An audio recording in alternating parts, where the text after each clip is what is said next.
کیا تھا؟ اللہ احد، وہ اللہ ایک ہے. یوں نہیں فرمایا بلکہ فرمایا قل واللہ احد. ابھی تو کہہ دے کہ اللہ ایک ہے. کیوں؟ رب کو معلوم تھا بہت سے مجھے مانتے ہیں، مانتے رہیں گے، لیکن میں نے اسی کا ماننا قبول کرنا ہے جو زبان مصطفیٰ سے سن کے میں خدا کو مانے گا. نعرہ تکبیر، نعرہ رسالت، نعرہ تحقیق، نعرہ حیدری، عصمت مصطفیٰ، مقام مصطفیٰ. خدا کے وجود کی دلیل کیا ہے؟ کائنات کا ایک ایک ذرہ دلیل. وفی کل شیء لہ آیہ تدل علی انہ واحد. ایک ایک ذرہ، ایک ایک پتا خدا کے وجود کی دلیل ہے، اس کے علم کی دلیل ہے، اس کی وحدانیت کی دلیل ہے. لیکن یارو اگر آپ مجھ سے پوچھتے ہیں خدا کے وجود کی سب سے بڑی دلیل کیا ہے، تو میری بات نہیں، قرآن کی بات سنیے. قرآن کیا فرماتا ہے؟ قرآن فرماتا ہے قد جاءکم برہان من ربکم. برہان کہتے ہیں اوقد الادلہ. تمام دلیلوں میں جو بڑی دلیل ہے وہ دلیل کیا ہے؟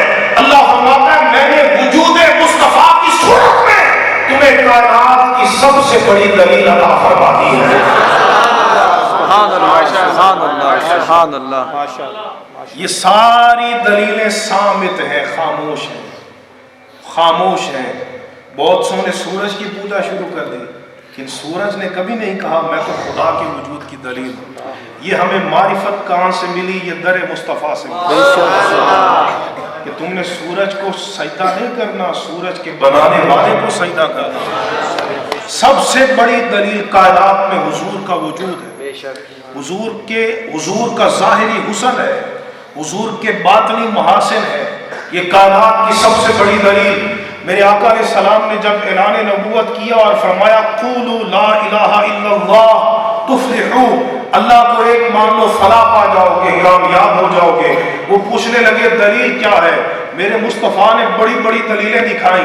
آپ نے سورج کو واپس موڑ کر دکھایا، آپ نے چاند کے دو ٹکڑے کر کے دکھائے، آپ نے اپنے دست مبارک سے پانی کے چشمے جاری کر کے دکھائے، آپ نے ہڈیاں میں لعاب دہن ڈال کے 4-5 بندوں کا کھانا ہزاروں میں پورا کر کے دکھایا. لیکن یہ ساری دلیلیں وقت دی. حضور نے فرمایا پہلے مجھے دیکھو، میں نے بھی تو تمہارے اللہ اللہ، بے شک. سبحان اللہ، سبحان اللہ، سبحان اللہ. پہلے آقا اپنی ذات کو پیش کر رہے. فقد لبثت فیکم عمرا من قبلہ افلا تعقلون. میں نے تمہارے اندر 40 سال گزارے ہیں. تمہارے اندر میں کسی استاذ کے سامنے زانوے تلمس طے نہیں کیے. بتاؤ تم نے مجھے کیسا پایا ہے؟ تم نے مجھے کیسا پایا ہے؟ وہ سب کہنے لگے ما جربنا علیک الا صدقا. یہ صحیح بخاری کے اندر عرض کی حضور ہم نے آپ کو جب پایا ہے آپ کی زبان سے کبھی جھوٹ نہیں نکلا، ہمیشہ سچ نکلا. اللہ، بے شک. سبحان اللہ، سبحان اللہ، سبحان اللہ. ہم کس منہ سے کہتے ہیں ہم حضور کی امتی ہیں؟ ہمارے نبی تو وہ ہیں جنہوں نے ساری زندگی ایک جھوٹ نہیں بولا. ہمارا کوئی دن ایسا نہیں جس میں ہم جھوٹ نہ بولیں. گرداری از حضور رنگ ہو بر زبان خود بیان نامے ہو. اگر حضور کا رنگ تیرے اوپر نہیں چڑھانا تو اپنی زبان سے نہ کہتے کہ حضور کا امتی ہے. اپنے کردار سے بتا کہ تو واقعی حضور کا امتی ہے. تیری زبان پہ کبھی جھوٹ نہ آئے، جھوٹی قسم نہ آئے. کیوں؟ تو اس سچے نبی کا امتی ہے جنہوں نے ساری زندگی ایک جھوٹ بھی نہیں بولا. اللہ. فرمایا مجھے دیکھو، میں کیسا ہوں. دلیلیں ساری بات میں دی، یہ بتاؤ میں کیسا ہوں. انہوں نے کہا ہم نے آپ کو ہمیشہ سچا پایا ہے، آپ کو سچا پایا ہے. تو نبی کریم علیہ السلام نے سب سے پہلے اپنی سچائی کو دلیل کے طور پہ پیش کیا کہ تمہارے لیے غور و فکر کا مقام ہے. اگر میں نے کبھی مخلوق کے معاملے میں جھوٹ نہیں بولا تو میں خالق کے معاملے میں جھوٹ کیسے بولا؟ جس ذات کا کردار اتنا ستھرا ہے، پاکیزہ کردار ہے کہ 40 کبھی مخلوق کے معاملے میں جھوٹ نہیں بولا، وہ خدا کے معاملے میں جھوٹ کیسے بول سکتے ہیں؟ جب میرے آقا علیہ السلام معراج کی رات معراج کر کے واپس آئے تو بڑا عقل کو حیران کر دینے والا یہ معجزہ تھا. لیکن ہم چاند پہ پہنچے ہیں اس دور میں تو کتنے پاپڑ بیل کے چاند تک جو قریب ترین سیارہ 2,40,000 میل تک، اور میرے آقا علیہ السلام کو آسمانوں سے بھی ورا اور ورا تشریف لے راتوں رات واپس آ گئے، راتوں رات واپس. تو عقل نہیں مانتی کہ یہ کیسے ہو گیا. راتوں رات میرے آقا مکہ سے بیت المقدس جا رہے ہیں، 1 ماہ جانے کا سفر 1 ماہ آنے کا سفر ہے. میرے کریم نبی علیہ السلام آپ وہاں نبیوں سے ملاقات بھی کر رہے ہیں، نماز بھی پڑھا رہے ہیں، خطبے بھی سماعت فرما رہے ہیں، خطبہ ارشاد بھی فرما رہے ہیں، آسمانوں پہ بھی جاتے ہیں، راتوں رات واپس بھی آ جاتے ہیں، اور صبح اٹھ کے کہتے ہیں میں معراج کر کے آیا ہوں، میں بیت المقدس میں گیا ہوں. وہ کفار تھے عقل کے بندے، عقل کو تنقید سے فرصت نہیں، عشق پر اعمال کی بنیاد رکھ. تو یہاں تو عشق کی بات ہے ساری. تو عقل کے بندے تھے تو وہ کہنے لگے کہ یہ کیسے ہو سکتا ہے کہ رات آپ ہمارے پاس تھے اور پھر چلے بھی گئے واپس بھی آئے، ہماری عقل تو اس بات کو نہیں مانتی. ابو جہل نے سوچا کہ آج ابو بکر صدیق کو اس کے ایمان سے برگشتہ کرنے کا وقت آ چکا ہے. وہ دوڑتا ہوا صدیق اکبر کے گھر گیا. حضرت صدیق اکبر باہر آئے، پوچھنے لگے کہ اس وقت میں تم کیسے آئے ہو؟ جواب دیا پتا ہے آج تمہارے نبی نے کیا دعویٰ کیا ہے؟ پوچھا کیا دعویٰ کیا ہے؟ عرض کی کہ آپ کے نبی نے دعویٰ کیا ہے کہ میں رات بیت المقدس گیا اور میں نے نبیوں کو نماز پڑھائی اور راتوں رات واپس آ گیا. کہا ابو بکر اس معاملے میں بھی اپنے نبی کو سچا مانتے ہو؟ وہ رات چلے کیسے گئے واپس کیسے آئے؟ ہماری تو اگر اس بات کو نہیں مانتی. حضرت صدیق اکبر کے ایمان پہ قربان چاہیے. رب نے کیسا یقین عطا فرمایا، کیسی تصدیق عطا فرمائی. کوئی تامل نہیں کیا، کوئی توقف نہیں کیا، کوئی شک نہیں ہوا، کوئی سوچنے نہیں لگے، بس یہ پوچھا واقعی میرے نبی نے یہ کہا ہے؟ جواب دیا خدا کی قسم تمہارے نبی نے یہ کہا ہے. صدیق اکبر کہنے لگے اگر میرے مصطفیٰ نے کہا ہے تو خدا کی قسم سچ کہا ہے.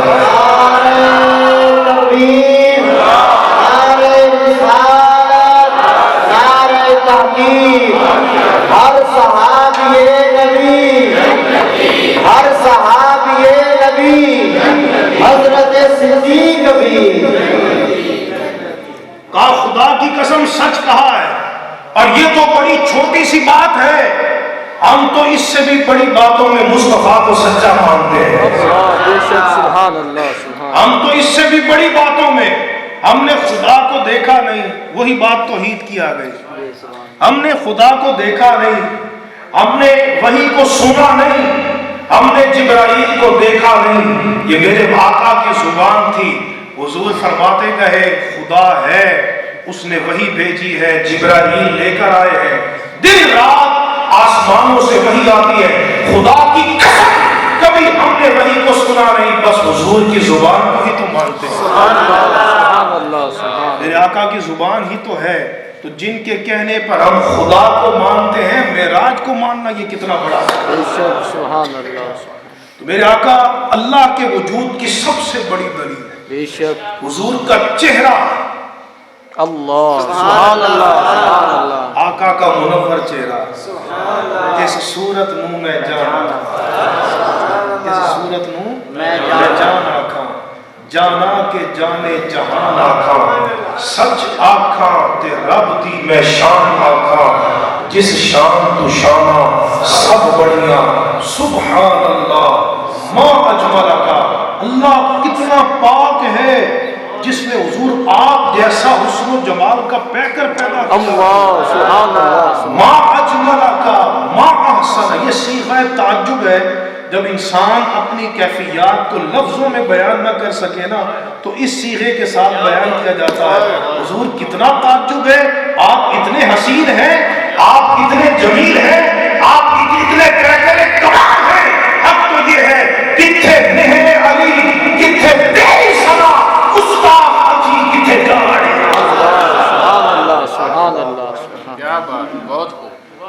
دیکھنے والوں نے دیکھا حضرت عبداللہ بن سلام رضی اللہ تعالیٰ عنہ یہودیوں کے عالم تھے. سنن الترمذی اور سنن الدارمی کی حدیث ہے، یہودیوں کے عالم تھے. جب میرے کریم نبی علیہ السلام مدینہ میں تشریف لے کر آئے تو انہوں نے تورات اور انجیل میں نبی کریم علیہ السلام کی شانیں پڑھ رکھی تھی. قرآن فرماتا ہے یجدونہ مکتوبا عندہم فی التوراۃ والانجیل، کہ انہوں نے تورات اور انجیل میں میرے محبوب کی شانیں پڑھی ہیں. اور وہ کریم نبی علیہ السلام کو یہودی اور عیسائی اس طرح پہچانتے تھے جیسے اپنے بیٹوں کو پہچانتے تھے. اللہ بے شک. یہ بھی قرآن میں آیا ہے یعرفونہ کما یعرفون ابناءہم، میرے محبوب کو یوں پہچانتے ہیں جیسے بیٹوں کو پہچانتے ہیں. بھائی قرآن کی بات ہے. اللہ بے شک. سبحان میں کان تے ہاتھ رکھ کے نا تے سور لا چھوڑا تو سارے خوش ہو جاؤں گے نا پیسے دی میں تے سارے داغ میں سو. بھائی قرآن سنا کر سبحان اللہ. اپنا مزاج بدلے. قرآن سے پڑھ کر بھی حضور کی شان کہاں پر ہے. بے شک. اے رضا خود صاحب قرآن ہے مداح حضور تجھ سے پھر ممکن ہے کب بدعت رسول اللہ کی. یہ پڑھو خدا نے اپنے مصطفیٰ کی شان کیسے بیان. اللہ بے شک. اللہ فرماتا ہے یعرفونہ کما یعرفون ابناءہم، یہودی عیسائی میرے محبوب کو یوں پہچانتے ہیں جیسے اپنے بیٹوں کو پہچانتے ہیں. بیٹوں کو پہچانتے ہیں. دیکھیں نا آپ اس مجمع میں اگر کسی کا بیٹا بیٹھا ہو وہ پہلی نظر دیکھتے اس کو پہچان جائے گا. شک نہیں ہوگا، غور و فکر نہیں ہوگا، تامل نہیں ہوگا، دیکھتے ہی پہچان جائے گا. علامہ قرطبی کہتے ہیں تفسیر قرطبی میں، وہ کہتے ہیں سوچنے کی بات ہے اللہ نے بیٹوں کا ذکر کیوں کیا ہے. اب کے قرآن کی بات ہے نا یعرفونہ کما یعرفون ابناء. اچھا یہ ایسے بھی ہو سکتا ہے یعرفونہ کما یعرفون انفسہم، جیسے اپنے آپ کو پہچانتے ہیں ویسے میرے محبوب کو پہچانتے ہیں. یہ نہیں فرمایا بلکہ فرمایا جیسے اپنے بیٹوں کو پہچانتے ہیں ایسے میرے مصطفیٰ کو پہچانتے ہیں. اللہ سبحان اللہ. تو علامہ قرطبی بیان کرتے ہیں رب نے نفسوں کا ذکر کیوں نہیں کیا. وہ کہتے ہیں انسان کے اپنے نفس پر ایک وقت ایسا گزرا ہے جس میں انسان اپنے آپ کو نہیں جانتا. کیا بات. لا تعلمون شیئا، قرآن کہتا ہے واللہ اخرجکم من بطون امہاتکم. اللہ فرماتا ہے رب نے تمہیں ماؤں کے پیٹوں سے جب پیدا کیا تھا نا لا تعلمون شیئا، تم کچھ نہیں جانتے تھے. تم ماں کو بھی نہیں جانتے تھے، باپ کو بھی نہیں جانتے تھے، تم اپنے آپ کو بھی نہیں جانتے تھے، لیکن بیٹے کو باپ شروع دن سے پہچانتا ہے. شروع دن سے پہچانتا ہے. کہتے ہیں کہ رب نے بیان کیا کہ میرے مصطفیٰ کو یوں پہچانتے ہیں جیسے اپنے بیٹوں کو پہچانتے ہیں. نعرہ تکبیر، نعرہ رسالت، نعرہ تحقیق، نعرہ حیدری، علماء حق اہل سنت. میرے آقا علیہ السلام ایک جگہ تشریف فرما ہے. عبداللہ بن سلام یہودیوں کے عالم ہے. سوچا کہ میں جا کر دیکھ کر تو آؤں، ایمان لانے کے ارادے سے نہیں جا رہے، دیکھ کر تو آؤں کہ وہ جنہوں نے نبوت کا دعویٰ کیا ہے وہ کیسے ہیں، وہ کیسے ہیں، ان کا چہرہ کیسا ہے، ان کا حلیہ کیسا ہے، ان کے اوصاف کیسے ہیں. بس یہ دیکھنے کے لیے عبداللہ بن سلام محبوب کی بارگاہ میں چلے آئے، حضور کی بارگاہ میں چلے آئے. اور جب آقا کی بارگاہ میں آئے